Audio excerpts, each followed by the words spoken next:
ala himayati tauhidi,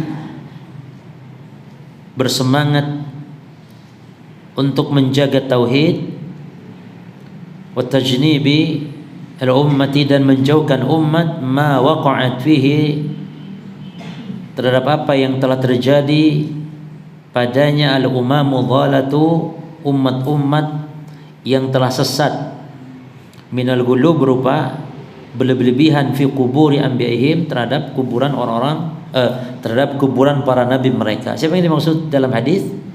La'natullah alal yahud wa an-nasara. Ya, berarti orang-orang Yahudi dan orang-orang Nasrani.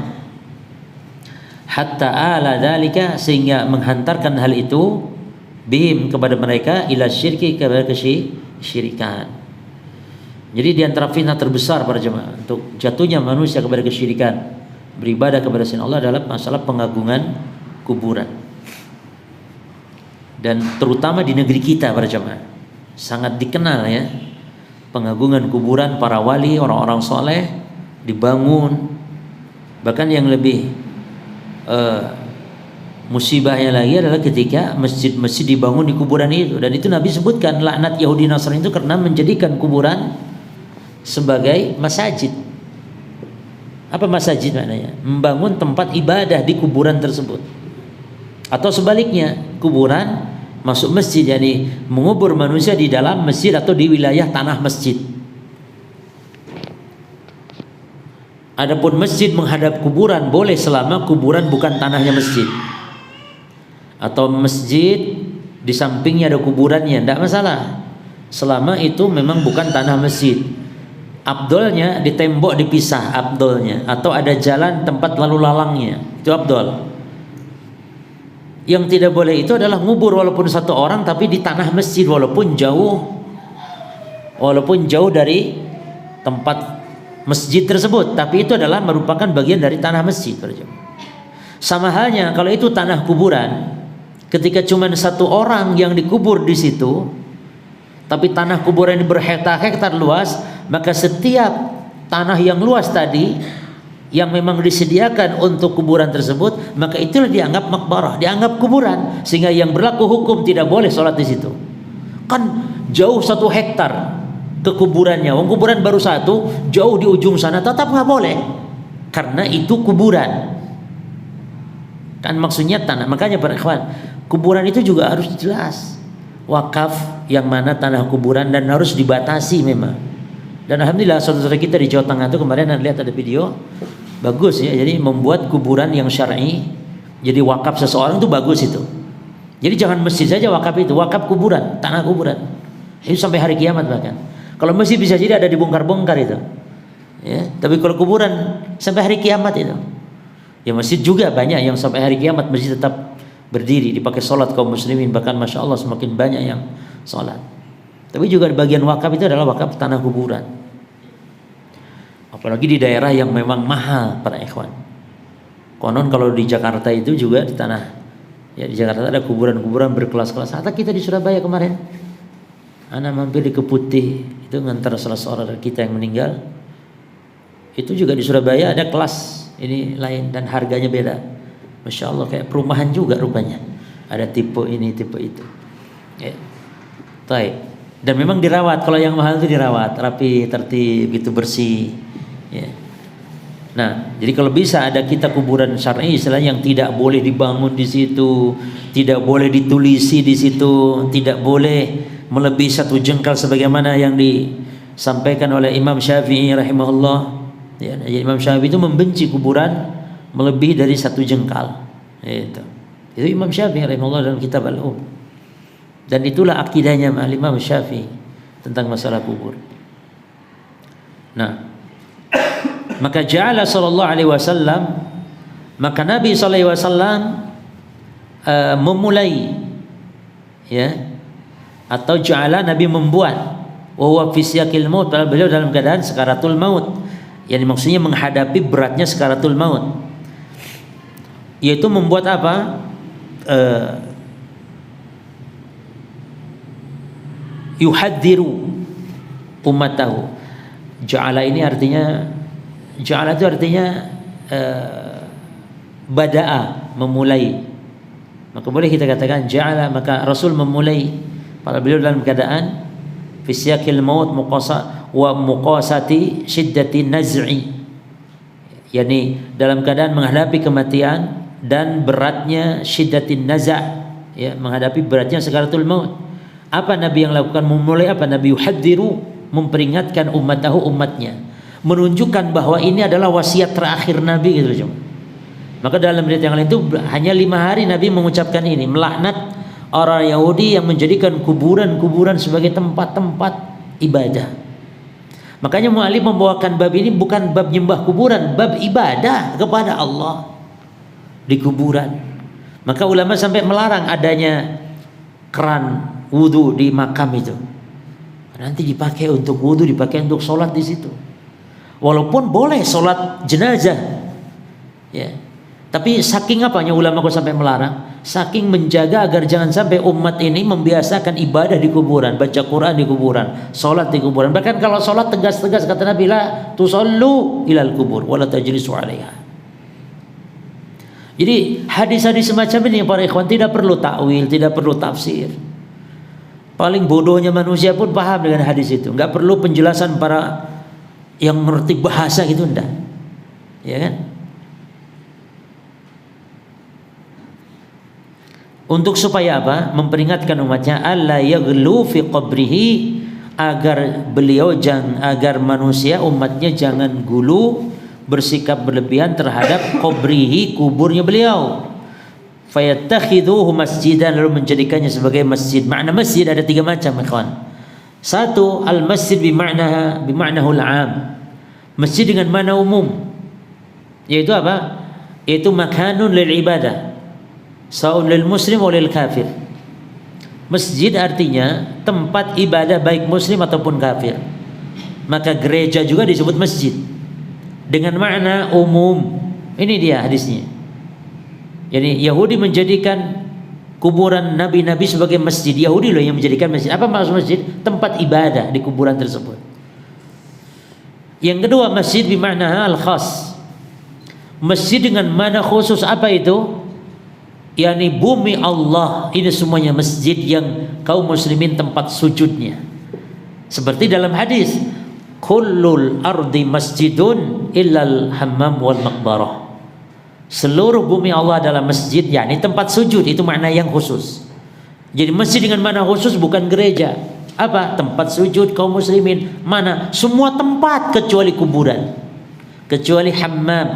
Hammam itu bukan tempat BAB, hammam itu tempat mandi.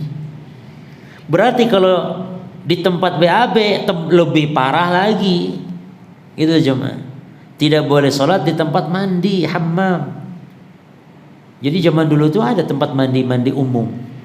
Dulu itu zaman dulu tempat mandi itu ada yang umum seperti itu. Nah, wanita itu tidak boleh mandi tempat pemandian umum seperti itu. Ya. Membuka auratnya di tempat pemandian umum. Jadi wanita itu harus di tempat sendiri mandinya. Ya. Tentu kalau mampu tentunya bercoba. Alhamdulillah kalau sekarang Allah sudah mudahkan. Maka kalau di kolam renang itu kan pemandian umum, hindari wanita ya mandi di situ, kecuali karena memang darurat terpaksa, dan itu pun kalau wanita mau renang ya renangnya yang khusus tempat wanita yang tidak bercampur baur. Kemudian kalau untuk sholat di kolam renang seperti itu, kalau bisa jangan di hammam tempat kolam renang, tapi kalau bisa di luar. Mungkin ada musola yang di luar, sholat di situ. Karena dilarang sholat di hammam, dilarang sujud di hammam, tempat mandi. Itu masjid dengan makna yang umum. Contoh yang lain dalam hadis, kata Nabi bahwasanya beliau diberi keutamaan oleh Allah dibanding nabi yang lain, diantaranya waju'ilat liyal ardu masjidan wa tahura. Ini masjid dengan makna khusus, yaitu apa? Tempat sujud bumi Allah. Dan aku dijadikan oleh Allah bumi. Gimana? Aku dijadikan, Allah menjadikan untukku bumi ini sebagai tempat sujud.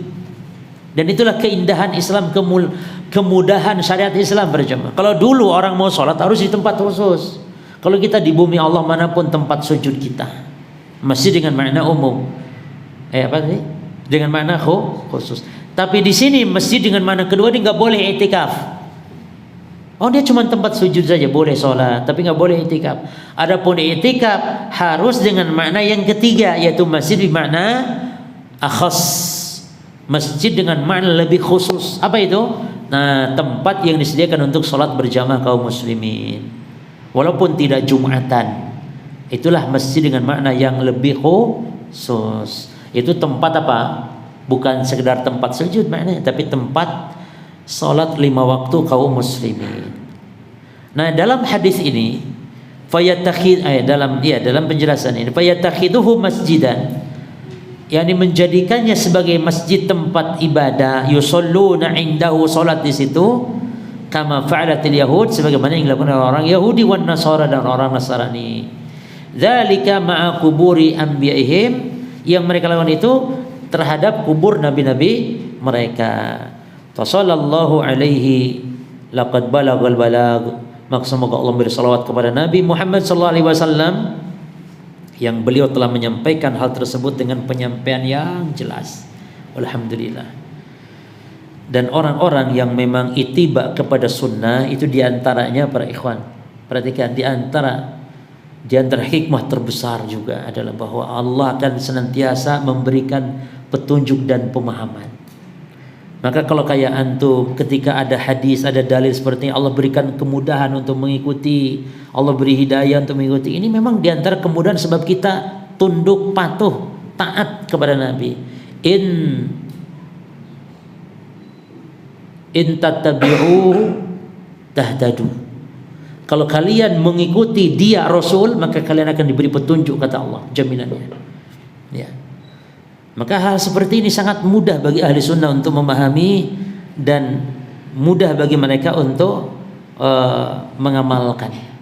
Ya. Yang penting kita ini tunduk dulu kepada wahyu ini para ikhwan. Baik. Munasabatul hadis lil bab. Apa hubungan hadis ini dengan bab? Korelasinya dengan bab. Babnya tentang apa tadi? Larangan keras ibadah kepada Allah di kuburan. Bagaimana kalau menyembahnya? Tentu lebih keras lagi larangannya. Nah, hadis tadi berkaitan dengan bab apa? Anna fihil man'a. Bahwa dalam hadis terdapat man'a, larangan. Min ibadatillahi, beribadah kepada Allah. Subhanallah jemaah. Jadi ibadah kepada Allah itu dilarang oleh hadis ini.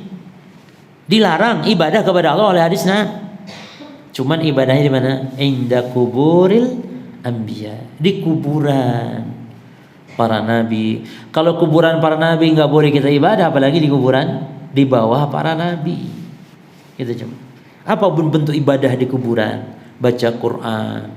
Kalau Yahudi dulu bacain Taurat. Orang-orang dulu baca kitab-kitab suci mereka di kuburan. Kalau kita umat Islam baca Quran, sholat, ya, termasuk semua jenis ibadah, bernadar, sodakoh. Jadi ada orang yang sodakoh itu memang sengaja datang ke kuburan tertentu ini. Apalagi kalau sodakohnya itu para ikhwan dimasukkan ke kenceleng yang ada di kuburan itu. Sampai ada yang dapat 5 karung itu uang katanya. Dikumpulkan dari para penjara yang dia sudah nabung, masukkan di situ.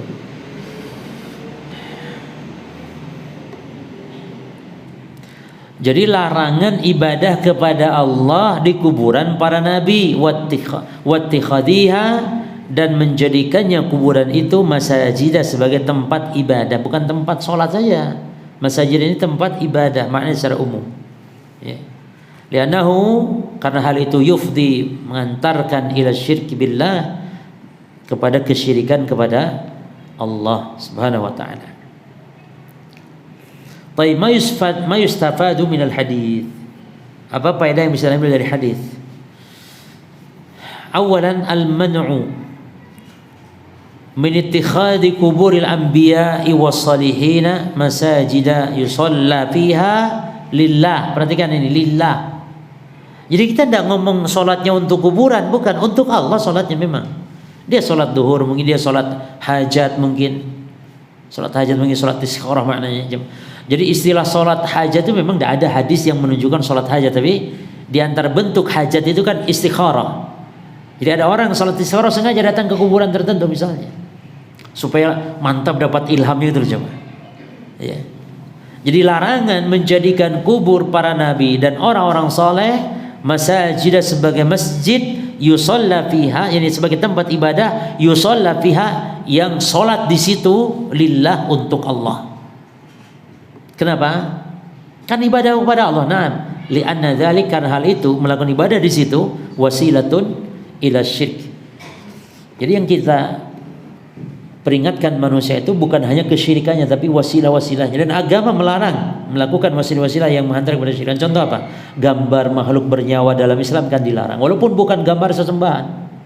Kalau gambar sesembahan itu bukan lagi dilarang, tapi itu kufur namanya, gambar sesembahan. Ini tidak, gambar bukan sesembahan, gambar tokoh, gambar ulama, gambar termasuk gambar kita sendiri. Ya. Yang boleh itu gambar benda-benda mati boleh, gambar rumah, gambar pegunungan boleh, gambar pohon. Sebagaimana Ibnu Abbas, ada orang yang profesi melukis, dia nggak bisa lagi profesi lain, kata dia. Lapor ke Ibnu Abbas, kata Ibnu Abbas, kalau memang kau nggak bisa apapun lagi pekerjaan, ya sudah, menggambar saya tapi pohon, kata Ibnu Abbas. Gambar pohon, tapi ojo pohon pakai kepala lagi. Karena yang disebut surah itu yang ada kepalanya walaupun buntung badannya. Kata Nabi dalam hadis Baihaqi, hadis ini dihasankan Syekh Albani, yakni as-suratu hiya ar-ra's idza quti'ati ar-ra'su laysat bisurah. Yang dimaksud gambar makhluk bernyawa itu kalau ada kepalanya. Kalau kepalanya dipotong, maka bukan lagi disebut gambar makhluk bernyawa.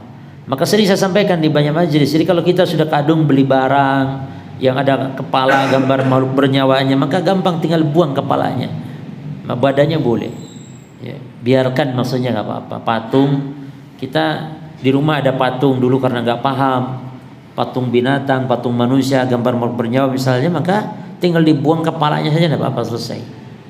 Ya kalau memang mengganggu ya buang semuanya, cuman kalau memang ya sayang atau apa, eman, karena mungkin apa ya, biasanya kalau gambar gitu bisa ada di lemari yang mahal, di sofa yang mahal, ada kepala naga, ya buang saja kepalanya, ya. Tapi kalau gambar makhluk bernyawa itu untuk dihinakan, para ikhwan, ulama ada yang membolehkan, para madzhab fikih membolehkan, seperti dibuat karpet, dibuat tikar, ya. Jadi jangan kadung dibuang eman-eman, nggak apa-apa, digunakan untuk diinjak keset misalnya, keset gambar antum, ya nggak apa-apa. Artinya keset ya, karena untuk dihinakan, ya nggak boleh itu dipajang, itu kan, untuk lap gitu misalnya, nggak masalah. Taib. Yang kedua, sanian, syiddatuh timamir Rasul alaihi salatu wassalam. Syiddatuh timam, ini bacanya syiddatuh timam, ini hamzah wasol namanya. Jangan syiddatuh ihtimami, jangan, hamzahnya enggak dibunyikan. Syiddatuh timamir Rasul sallallahu, besarnya ihtimam. Ihtimam ini perhatian Ar-Rasul sallallahu alaihi wasallam, wa'tinaihi bitauhid, dan apa ya, perhatian juga ya. Ihtimam perhatian, i'tina perhatian. Gimana coba? Bahasa Indonesianya apa yang beda? Ihtimam itu perhatian, i'tina perhatian. Ihtimam prioritas bolehlah. Syiddatuh ihtimam, besarnya prioritas Rasul, wa'tinaihi, dan perhatian beliau bitauhid, terhadap tauhid. Jadi ihtimam prioritas, i'tina apa tadi? Perhatian terhadap tauhid, wa khaufihi, dan besarnya, karena waw atop kepada syiddah, maka kita terjemahkan juga, dan besarnya khaufihi, besarnya rasa takut beliau, ya, an yu'azzama, diagungkan, qabruhu, kubur Nabi, lianna dzalika yufdi ila syirkan, hal itu akan mengantarkan kepada kesyirikan. Dan alhamdulillah di kuburan Nabi terjaga, terpelihara. Dan itu berkat kata Imam Al-Qayyim doa Nabi diantaranya. Karena Nabi berdoa, Allahumma la taj'al qabri wathanan yu'bad, ya Allah, jangan kau jadikan kuburanku ya Allah berhala yang disembah-sembah. Dalam lafaz yang lain Nabi doa juga, Allahumma la bukan Allahumma, dalam hadis yang lain, la taj'alu qabri 'idan. La taj'al, yani kalau ini Nabi sabdakan kepada kita umatnya, jangan kalian jadikan kuburanku sebagai id, yani yang dikunjungi di waktu-waktu tertentu. Maka nggak boleh menetapkan datang ke kubur Nabi didatangi setiap momen tertentu dan semisal itu, karena itu telah menjadikan sebagai id namanya. Jadi id itu adalah mengulang-ulang kepada sebuah tempat atau mengulang-ulang pada sebuah waktu secara berturut atau secara yakni secara tertib, yani tiap tanggal sekian gitu. Tiap bulan itu namanya berarti telah menjadikan bulan itu adalah id. Apa hukum menjadikan sesuatu sebagai hari raya? Dirinci ya, Pak. Ada yang haram mutlak, ada yang boleh walaupun afdal ditinggalkan. Yani kalau tidak didahului dulu sebelumnya oleh sebuah peristiwa. Misalnya antum lahir di bulan Desember tanggal 12, contoh saja 12 Desember. Nah kalau antum memperingati 12 Desember sebagai perayaan, itu tidak boleh. Kenapa? Karena di situ ada peristiwa yang terjadi sehingga antum rayakan. Apa itu peristiwanya? Kelahiran. Ada orang menikah di tanggal itu misalnya, maka di setiap tanggal itu dia merayakan dengan istrinya, maka itu tidak boleh karena ada sebuah peristiwa terlebih dahulu. Yang boleh itu kalau tidak ada peristiwanya. Contoh penetapan hari santri misalnya, hari air sedunia, hari jantung, hari, pokoknya semua ada harinya. Hari ibu, hari bapak. Enggak ada hari bapak ada. Bos, pokoknya penetapan hari tertentu tapi enggak ada peristiwa dulu. Enggak ada peristiwa apapun, hanya ditetapkan, manusia sepakat gitu, atau sebuah negeri itu sepakat, sebuah kampung itu sepakat bahwa ini kita buat hari itu, nggak boleh. Tapi tidak sampai berat. Sebagian ulama membolehkan infu'il, kalau dilakukan maka itu ringan. Nanti yang nggak ringan itu apanya? Yang nggak ringan apanya, ikhwan? Yang nggak ringan nanti tata cara perayaannya, joget dan itu lain lagi. Kalau sekedar menjadikan sebagai hari ibu, hari yang menjadi nggak boleh nanti apa? Kemudaratan di situ. Apalagi Valentine, naudzubillah itu. Ya, karena di situ jelas ada kemaksiatan. Hari pacaran sedunia. Ya. Taib.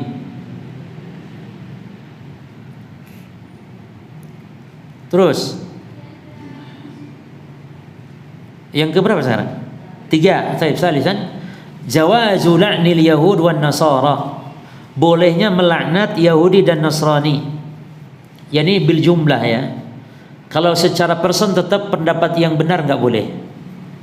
Kalau ada orang Yahudi namanya si Charles misalnya, Allahumma la'an Charles, nggak boleh. Ada sebagian ulama membolehkan karena ada yang namanya orang kafir layak untuk dilaknat. Tapi pendapat yang benar kalau secara jumlah boleh, secara umum ya, Yahudi kan umum, siapa Yahudinya? Ya pokoknya semua Yahudi memang mal'un, terlaknat. Tapi kalau satuan orangnya, personal orang nggak boleh, hatta orang kafir. Dari sisi mana kita mengatakan nggak boleh? Dari sisi orang ini bisa jadi dapat hidayah, sementara kita sudah laknat dia. Dan dalilnya adalah sebagaimana pada pembahasan di bab kita ada, yaitu setelah ruku' dulu tuh Nabi suka mendoakan jelek bagi tokoh-tokoh kafir, disebut namanya, maka akhirnya dilarang oleh Allah. Maka pendapat yang lebih hati-hati kalau melaknat secara person walaupun kafir nggak boleh, apalagi muslim. Bahkan kalau secara umum, jangankan Yahudi, muslim pun boleh dilaknat kalau secara umum. Seperti Nabi melaknat pemakan riba. Yang makan riba itu maksud Nabi siapa? Muslim. Adapun Nabi melarang namanya himar. Ya. Namanya itu himar. Siapa yang suka mabuk itu namanya ya? Jemaah, dihukum, nanti mabuk lagi, dihukum lagi, sampai sahabat jengkel. Akhirnya sahabat ini melaknat. Kata Nabi, la tal'anu, jangan kau laknat dia. Fa innahu yuhibbullaha wa rasul, karena sungguh dia cinta Allah, cinta Rasul. Masya Allah jemaah. Jadi melaknat kalau melaknat pemabuk secara umum boleh, secara umum siapapun, karena Nabi melaknat pelaku-pelaku diantaranya yang melakukan kemaksiatan. Tapi kalau person nggak boleh. Jangankan Muslim, kalau person, kafir pun kalau person nggak boleh. Maka di sini laknat al-Yahud wa Nasara.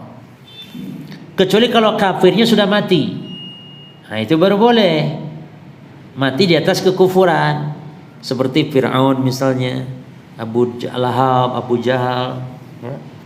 Boleh, bahkan kalau nggak mau melaknat Abu Jahal, terus kenapa nggak mau melaknat? Apa ragu dengan kekafirannya? Na'udzubillah, berarti meragukan Quran, meragukan hadis. Taib wa man fa'ala misla, dan berarti melaknat pula orang yang melakukan seperti fi'lihim, perbuatan mereka. Boleh. Dan kan secara umum jemaah. Jadi walaupun orang Islam secara umum, maka terlanatlah orang-orang yang menjadikan kuburan, mengagung-agungkan kuburan secara umum, ya, berupa minal bina'i, berupa orang yang membuat bangunan atau membangun alal kubur, di atas kuburan, wattikhadhiha masajid, dan yang menjadikan kuburan sebagai masjid, tempat ibadah. Jadi yang dilaknat itu umum ya jemaah. Yahudi Nasrani kan umum, terus siapapun yang meniru Yahudi Nasrani itu juga boleh dilaknat. Rabi'an, yang keempat, bayanul hikmah, penjelasan tentang hikmah min dafni an-nabi, dari dikuburnya Nabi fi baitih, di rumahnya sallallahu alaihi wasallam. Ya. Apa hikmahnya jemaah? Wa anna dzalik, hal itu, bahwasanya hal itu liman iftitan, untuk tercegahnya terfitnah, ya, menghindarkan fitnah, itu maknanya li man'il iftitani bihi. Taib. Khamisan, yang kelima, anna Nabi sallallahu alaihi wasallam basyarun, bahwasanya Nabi sallallahu alaihi wasallam itu adalah manusia seperti kita. Ini manusia biasa, yang yajri alaihi, yang berlaku atas beliau, ma yajri, yang juga berlaku alal bashar, atas manusia. Apa di antaranya? Minal mauti wa syiddatin naz'i, yaitu kematian dan kerasnya, beratnya sekaratul maut. Makanya Aisyah itu sampai mengatakan, aku nggak pernah iri dengan kelihatan tenangnya gitu orang mati, aku nggak pernah iri. Jadi kan ada orang mati kelihatan tenang, itu kita jangan sampai, matinya tenang ya, piye ngerti tenang tuh piye cuman? Ya maksudnya diam, tidak ngamuk-ngamuk, belum tentu. Makanya Aisyah, aku nggak pernah iri lihat orang mati itu tenang, ya, maksudnya ketika beliau melihat, Aisyah melihat, menyaksikan, karena Rasul wafat di pangkuannya, ketika menyaksikan bagaimana Rasul mau wafatnya, beratnya sekaratul maut. Apa hikmahnya para ikhwan? Bukankah Nabi ini kekasih Allah, kok sekaratul mautnya berat? Hikmahnya, sekaratul maut itu bagi seorang muslim, bagi seorang yang beriman adalah ujian. Yani sekaratul maut itu disebutkan juga dalam hadis bahwa al-mautu kaffaratun likulli muslim. Mati itu adalah penggugur dosa setiap muslim. Maksudnya sekaratul maut berat para ikhwan. Sampai Nabi SAW, panasnya Nabi berlipat, 2 kali lipat manusia biasa panasnya Nabi. Jadi ketika mau wafatnya, maka berat sekaratul maut, ya.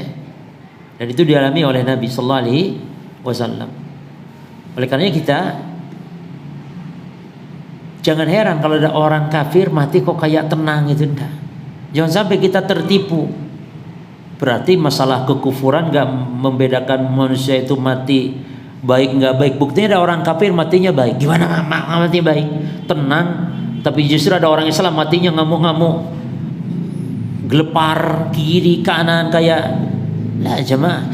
Masalah sakaratul maut semuanya dialami dan semuanya mengalami berat.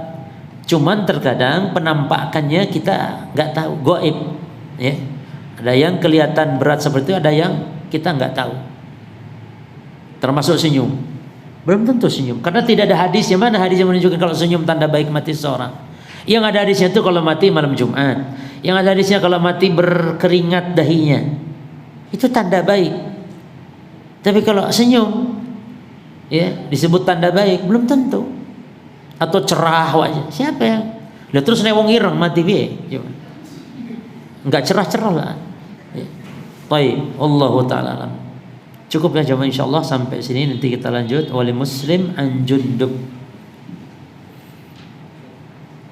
Nah.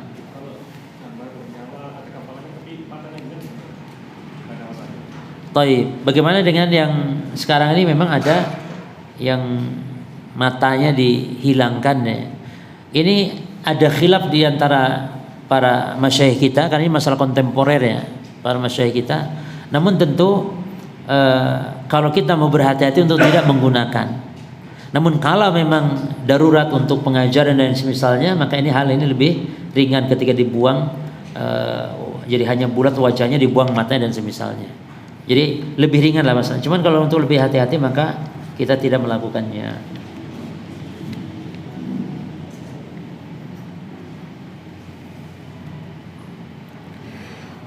Bagaimana hukum sholat di tempat saudara yang setiap ruangan terdapat keris-keris yang diritualkan,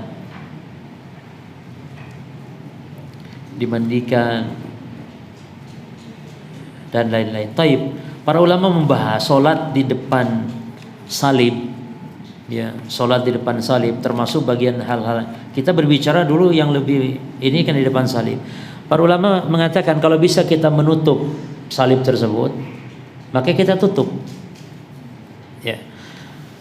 Termasuk benda-benda yang dikeramatkan. Tapi kalau memang di saudara kita, mungkin ada saudara yang memang punya salib gitu ya, yang memang dia mungkin non muslim, kalau ditutup malah dianya marah, ya tentu antum jangan maksain gitu loh. Artinya nggak apa-apa sholat walaupun di hadapan salib tersebut atau di ruangan.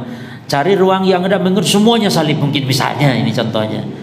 Ya tentu kita menghindar lebih baik, termasuk masalah keris, karena itu keris adalah hal yang dikeramatkan, diagungkan dan semisal, sehingga kita kalau bisa ditutup kerisnya. Ya, kalau enggak kita baca bismillah, tutup kerisnya. Kalau tidak bisa atau takut dimarahin misalnya, kenapa ditutup? Atau ditutup kenapa? Takut apa? Takut nusuk gitu misalnya ya. Enggak masalah. Intinya kalau menghindari lebih afdal, bisa lebih afdal. Kalau tidak maka enggak masalah. Salat di hal tersebut, seperti contohnya di depan salib. Termasuk salat di gereja itu juga akan kita bahas nanti, ada babnya insyaallah. Jadi intinya para ulama melarang sholat di gereja itu karena ada gambar makhluk bernyawanya, ya, gambar-gambar patung-patung dan semisal. Apalagi kalau di rumah kita memang sengaja ada patung, ada gambar, ya, tentu lebih tidak pantas lagi. Karena para ulama intinya membolehkan sholat di gereja selama tidak ada gambar makhluk bernyawa tersebut. Kalau terpaksa maka ulama memberikannya hukumnya makruh, nggak masalah. Masya Allah sampai gitu. Berarti yang dipermasalahkan para ulama itu gambar makhluk bernyawa. Berarti menunjukkan sangat beratnya urusan gambar makhluk bernyawa ini. Yang kaum muslimin banyak mudah. Bahkan banyak loh, Pak, saya lihat menyaksikan di rumah-rumah kaum muslimin atau di halaman rumah kaum muslimin, itu bukan sekedar patung-patung hiasan, tapi yang patung-patung dewa-dewa gitu. Patung dewa-dewa dan semisalnya. Itu lebih buruk lagi. Ya, wallahu a'lam. طيب نكتفي بهذا القدر سبحانك اللهم وبحمدك أشهد أن لا إله إلا أنت أستغفرك وأتوب إليك السلام عليكم ورحمة الله وبركاته